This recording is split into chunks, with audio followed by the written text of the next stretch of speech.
Mekke'den ayrıldık şimdi, gözlerinden yaşlar indi.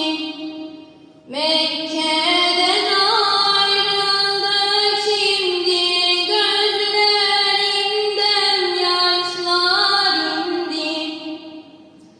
Tek tesellim sevdan idi, canlar cananı Muhammed, canlar cananı Muhammed, canlar cananı Muhammed.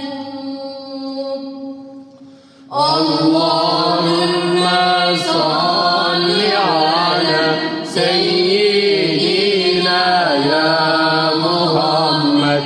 Anam babam canım sağ